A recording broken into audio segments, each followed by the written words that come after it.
A wicked company tricked a group of people to play through deadly escape rooms in order to stay alive.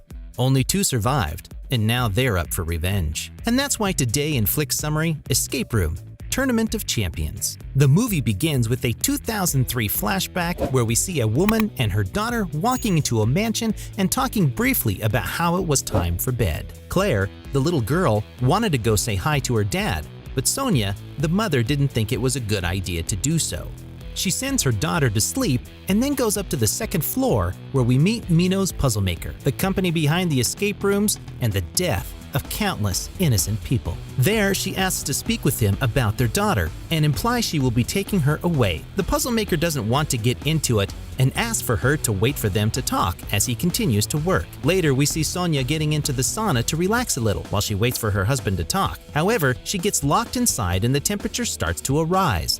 She is quick to realize this is part of a game and she has to find the clues to escape. Otherwise, the heat will get to its peak and the sauna will become Sonia's final resting place. Sonia finds the clues to escape the room, but unfortunately time wins the battle and she succumbs to the floor where she takes her last breath. Okay, can someone give me a good reason as to why the puzzle maker would turn his own sauna into a trap? I get why you do it for Minos, but why install a deadly room into your own place? I guess this guy really is a psycho. We go back to the present day where we see both Ben and Sonia ready to take their plane to New York, the city where Minos' headquarters is. If you remember, these two survived the last game, and 6 months later, Zoe convinced Ben to tag along in a trip to the Big Apple to try and take Minos down for good. As they are about to go inside the gate, Sonia has a flashback of the plane accident where her mother died and decides she doesn't want to board the plane anymore. Good thing she didn't get into the plane this time, as Minos has designed a game inside of the aircraft where she would only have a 4% probability to survive.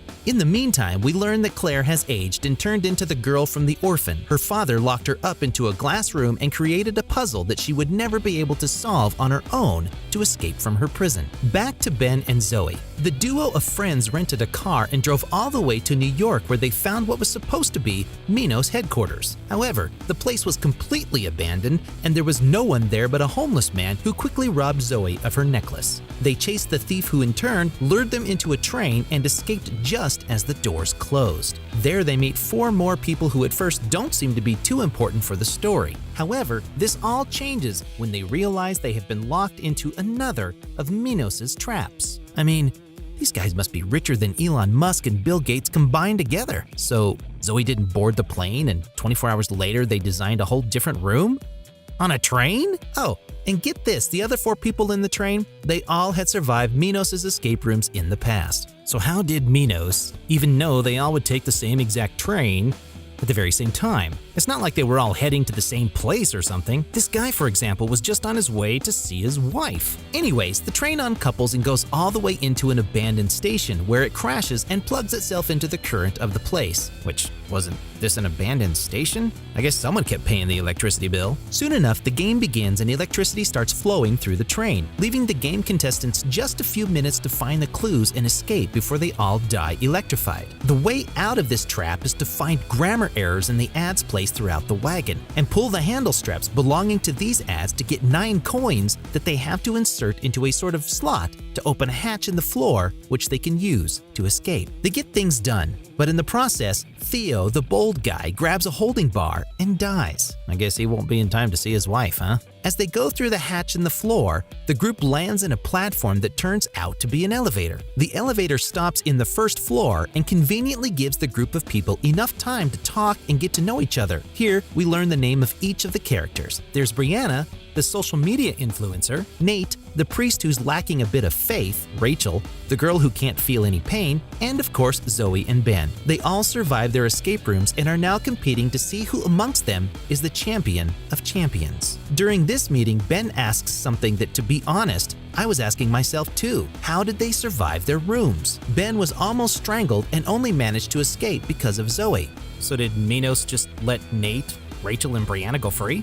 Okay then, no need for sarcasm. The group finally decided to leave the elevator and walks into the replica of a bank. There, all they need to do is to walk directly to the vault and escape to the next room. But things can't be that easy, right? Brianna goes first, but as she steps on a floor tile, The room fills with lasers that cut through skin and bone. This kind of reminds me of that scene in Resident Evil where Alice had to go through a hallway with dicing lasers and escape. Anyways, the group finds some lollipops with keys attached to them and use them to open some safety deposit boxes in hopes of finding more clues to walk through the tiles without being cut in two in the process. They have to hurry and beat the game before 10 minutes go by, or else the vault that leads to the other room will close and the bank will be filled with lasers. Seeing that they are taking way too much time to solve the riddle, the priest takes a leap of faith. Get it? Faith? Because he's a priest? And grabs some lollipops to create a path into the tiles for the rest to follow. He walks tile by tile, trusting that he will not activate any lasers, and things go well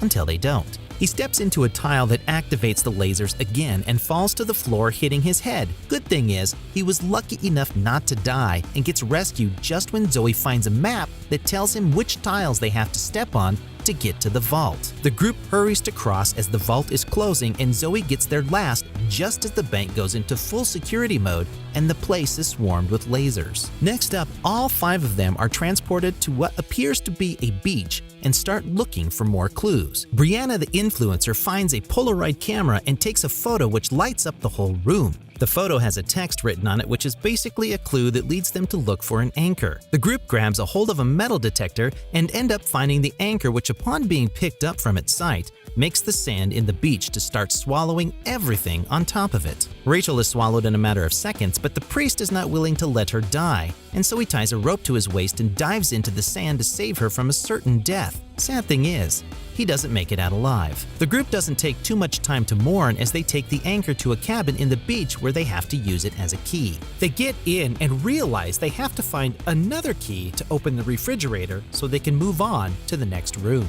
Zoe sees a tiny lighthouse switch which she flicks to try and see if that gives them something they can use. But instead, it just speeds up the process in which the sand starts swallowing things. Good thing is, switching the tiny lighthouse activated some ladders into the real lighthouse outside the cabin. Zoe goes up the ladders and finds a clue that leads Ben to find the key to the refrigerator. But as she prepares to go down and into the cabin again, she notices something weird and discovers there's an exit right there. So now the group is divided into 2 exits, the one Zoe found and the refrigerator which is already opened. Rachel listens to Zoe and goes up to the lighthouse where they wait for Ben and Brianna. Brianna is hesitant, so she stays in the cabin and walks out through the fridge while Ben hurries to climb the ladders to reach Zoe and Rachel. Unfortunately, time runs out, the ladders shorten, and Ben falls down to his death into the sand.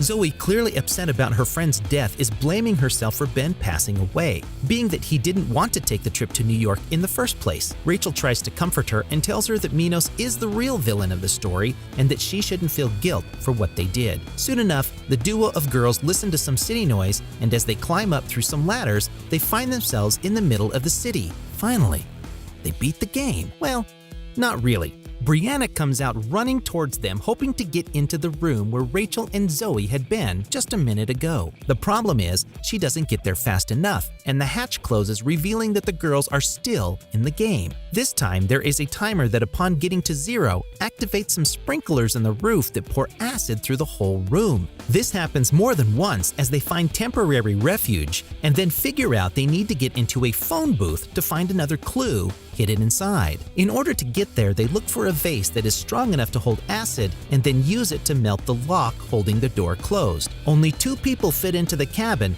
and so Rachel and Brianna get in. Zoe is left outside with an umbrella that protects her yet again from another rain of acid until she realizes they need to pick up the phone after the 3rd ring. Rachel does as Zoe says, and the door to a cab opens. Zoe gets in, and both Rachel and Brianna leave the phone booth to make a run into the cab. Unfortunately, the door to the phone booth closes, and so does the door of the cab, leaving the 2 girls exposed and waiting for a gruesome death. Zoe sees in horror as the girls melt, and the seat where she's sitting turns into a hatch that swallows her whole. Minutes later, she wakes up outside of Claire's room and discovers she was the one who designed all the rooms under her father's command. Claire asks Zoe to help her out of the crystal box, but Zoe is too upset to even consider it. That is, of course, until Claire reveals that she saved Ben and he's safe and sound in another room. Hold up.